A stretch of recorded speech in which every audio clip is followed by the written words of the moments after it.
Cristóbal Colón pisó el territorio de la actual República Dominicana en su primer viaje a América y creyó haber encontrado el paraíso al descubrir las más hermosas y mejores tierras del mundo, habitadas por los indios taínos, que parecieron al almirante tan generosos y nobles que escribió a los reyes católicos. Ellos, de cosa que tengan, pidiéndosela, jamás dicen que no. Antes convidan a la persona con ello y muestran tanto amor que darían los corazones y cualquier cosa de valor. Transcurridos 5 siglos, los taínos han desaparecido por completo, y el pasado colonial pervive como un reflejo del papel fundamental jugado por una tierra considerada la llave de la conquista de América.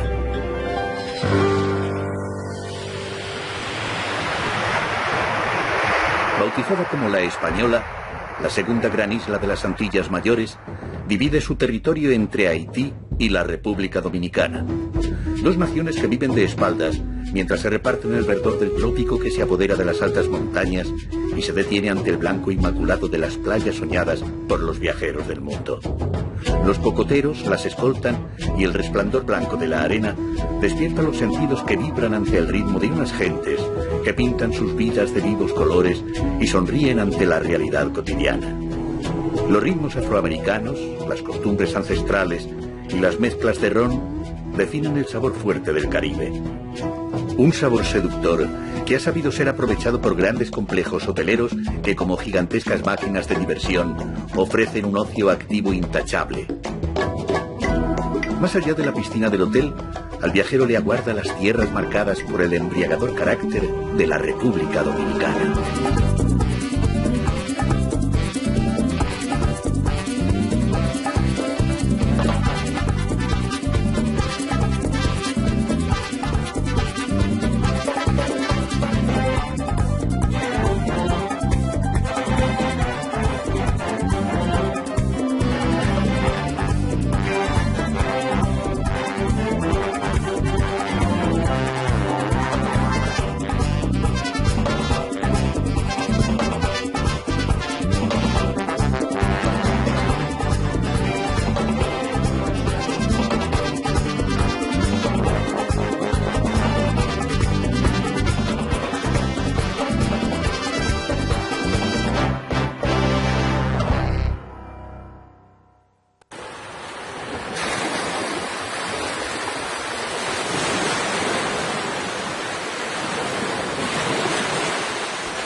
Para los hombres que iniciaron la expansión europea en busca de nuevos territorios, el amanecer de América tuvo un nombre: la Española, y una ciudad que despertaba todos los sueños de los descubridores: Santo Domingo.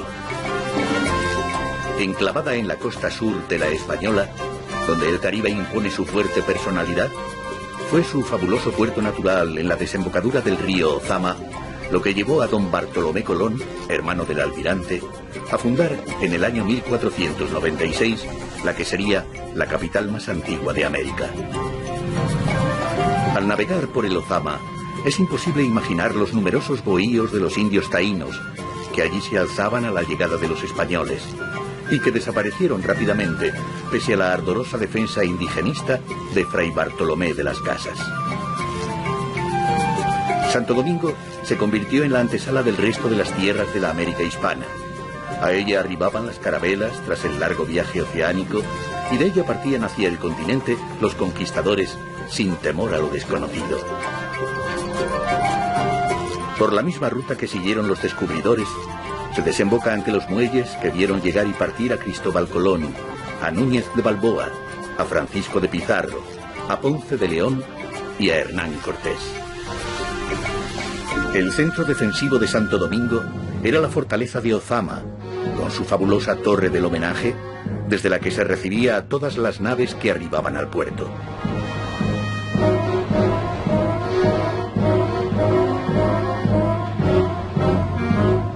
Tras los muros defensivos palpita la historia con tal fuerza que todavía se mantiene el ambiente colombino.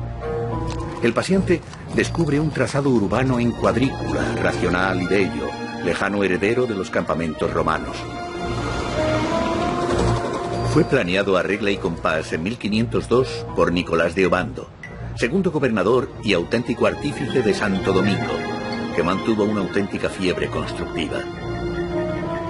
Un trazado urbano renacentista que continuó el hijo del almirante, Diego Colón, virrey de las Indias, cuando trasladó la capital a Santo Domingo.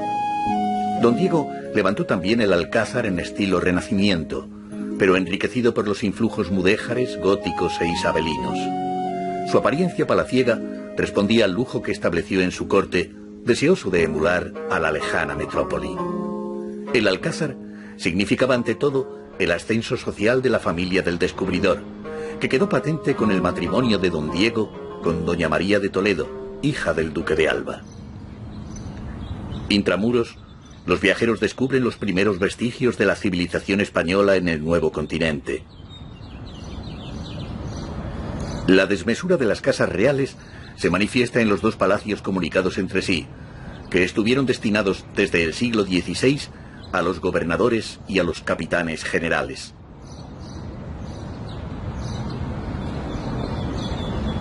También alojaron la Contaduría Real y la primera Corte de Justicia que hubo en América, ocupada en resolver los conflictos de intereses entre los españoles.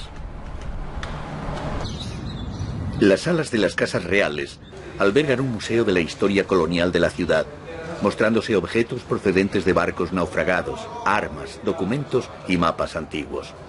Las rutas trazadas por Cristóbal Colón ayudan a entender el encuentro de dos mundos.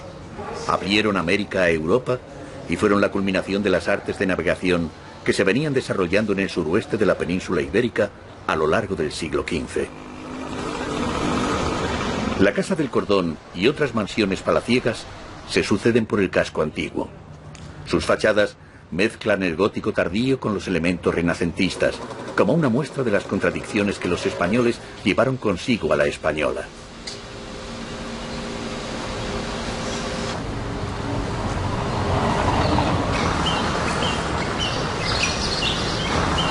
En las postrimerías del siglo XV, España estaba sometida a profundos cambios tras el fin de la Reconquista y el surgimiento del Estado moderno, y exportó a América elementos de la vieja sociedad medieval y el embrión de las instituciones renacentistas.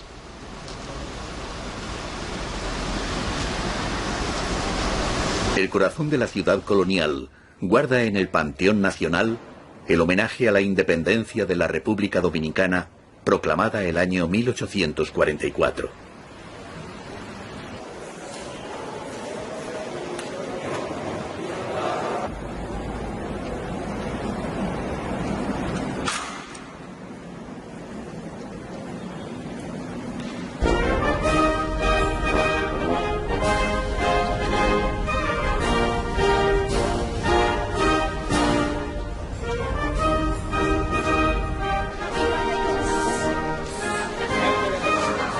Todavía hoy la calle de las Damas podría servir de perfecto escenario del paseo que todas las tardes daban las elegantes damas que acompañaban a su señora, doña María de Toledo. En Santo Domingo se fundaron la primera audiencia, la primera catedral, la primera universidad y hasta el primer hospital de América. Instituciones que respondían al avance de la sociedad moderna sobre la medieval. Los grandes templos dominicanos muestran la importancia que tuvo la Iglesia en la conquista, a veces denunciando la injusta situación de los indígenas, como sucede en el convento e iglesia de los dominicos, donde Fray Antón de Montesinos pronunció en 1511 su célebre sermón contra los abusos de los encomenderos. Una ventana de estilo gótico isabelino nos indica que estamos ante la casa del escribano Francisco Tostado. Los sobrios muros guardan un interior que permite asomarse a la forma de vida de la clase alta dominicana del siglo XIX.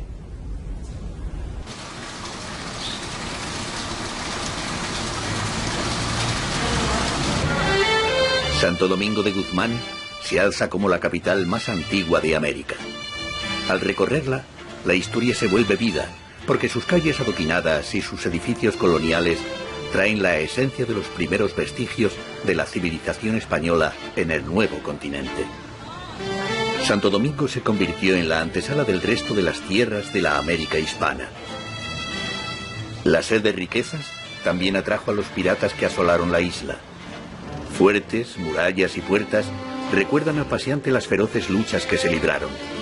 Fortificaciones que no lograron frenar los ataques de Francis Drake, que en 1586 saqueó durante un mes Santo Domingo, destruyendo 300 casas y llevándose todo lo de valor que no pudo ser escondido por los vecinos.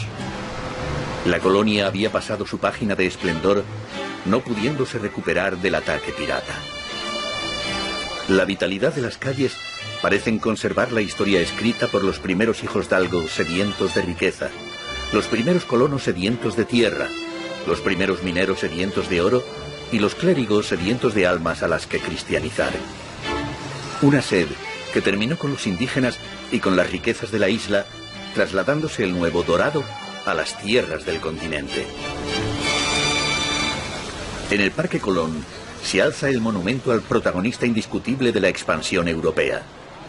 Aquellos pacíficos taínos que impresionaron a Colón están representados por la célebre Anacaona, hermana del cacique Boechío, que cuenta la leyenda murió de tristeza al ver a su pueblo sometido al régimen de encomiendas que implantó Colón, obligado por los colonos.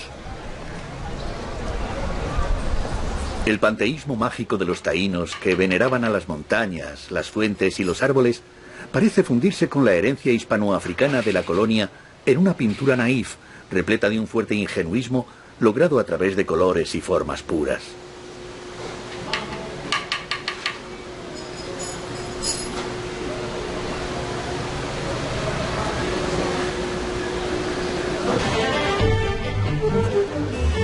Desde la época de los indios taínos, el tabaco tuvo una aceptación espectacular, convirtiéndose la elaboración de cigarros en un oficio que pasaba de padres a hijos, expertos en el aroma y el sabor que conquistó al resto del mundo.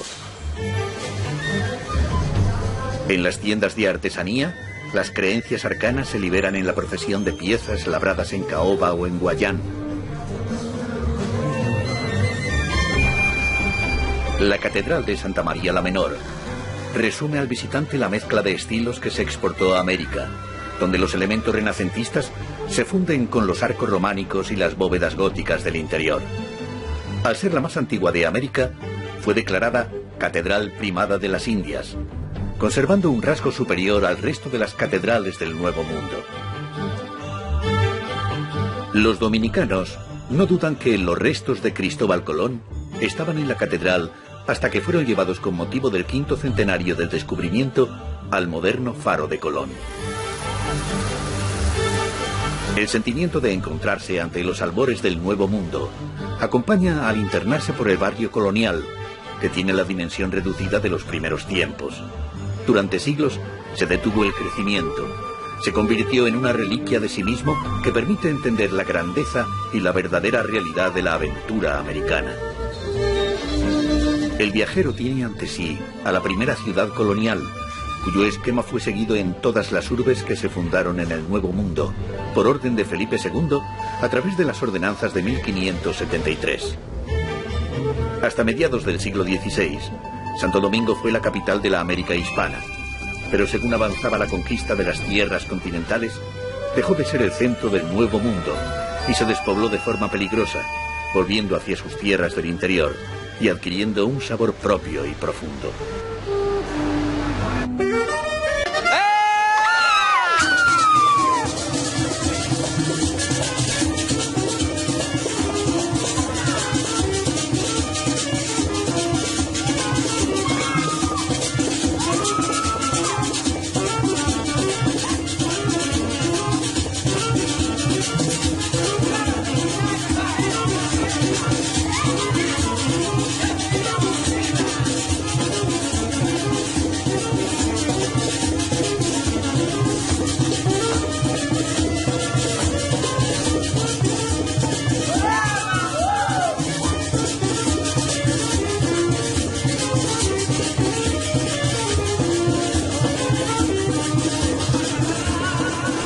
El carisma antillano se derrocha en el mercado modelo, que vende a partes iguales el color del Caribe y el subconsciente dominicano.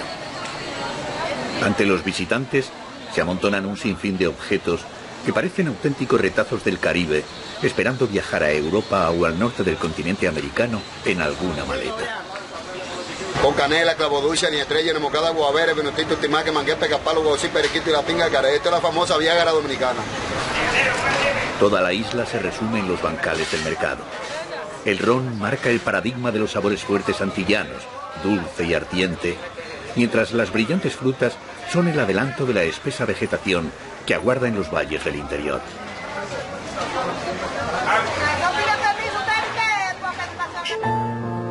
Incluso las profundidades marinas asoman en este mercado gracias a los peces multicolores. Al probar la cocina criolla, el paladar agradece unos sabores que funden lo hispano y lo africano.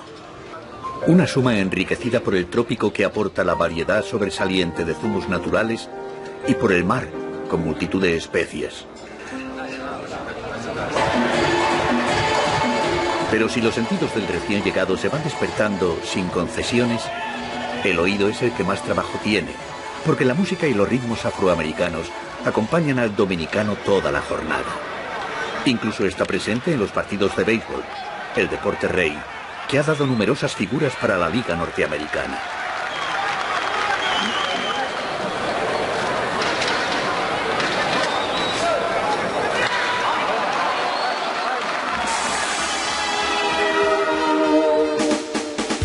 Cuando las luces se encienden, desaparecen los fantasmas del pasado ante la sensualidad nocturna. En estas latitudes, la vida se asemeja a una copa que hay que beber presurosos. Los dominicanos diferencian claramente Santo Domingo del resto del país. Por eso cuando dicen «vamos a la isla», se refieren a salir al campo. Y surge la pregunta, ¿dónde sitúan ellos la capital? Al oeste de Santo Domingo, el litoral mantiene una autenticidad sorprendente. Las montañas fecundadas por el trópico se hunden en el mar Caribe, dejando un litoral abrupto, golpeado por las olas. Al margen del desarrollo turístico, el litoral mantiene su fisonomía de antaño, como sucede en las salinas de Puerto Hermoso. Por su complicada orografía, sirvió de refugio a los indígenas que se rebelaron contra la dominación española, cuyo episodio más conocido estuvo protagonizado por Enriquillo, que supuso el último grito de libertad de un pueblo condenado. Los esclavos cimarrones que escapaban de sus amos se asentaron en este extremo occidental de la República Dominicana, cerca de la frontera con Haití.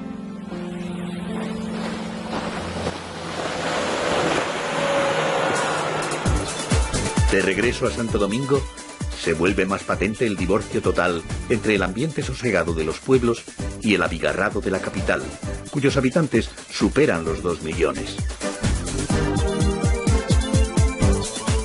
El Santo Domingo moderno se resume en el Malecón, la gran avenida sobre el Caribe que centra la vida lúdica en las inmediaciones de los hoteles.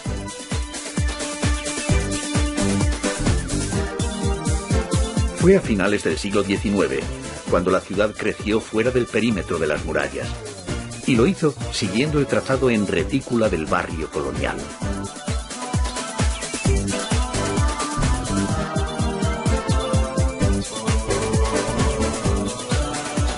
La estatua del predicador Fray Montesinos, defensor de los indígenas, marca el inicio de un nuevo paseo a orillas del río Ozama.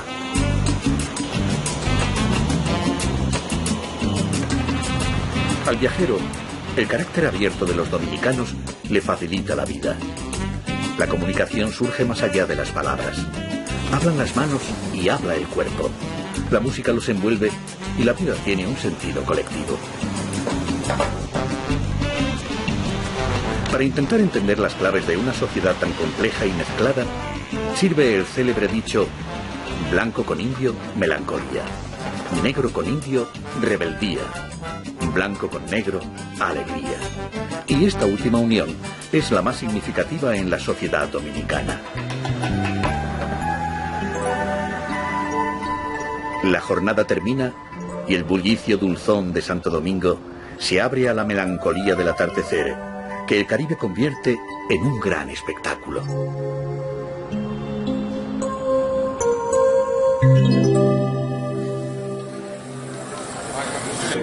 El vitalismo está presente en cualquier parte. Todo es posible, porque la suerte y el cambio de fortuna inunda la vida de los dominicanos. El casino pone un punto de sofisticación muy al gusto del turismo internacional.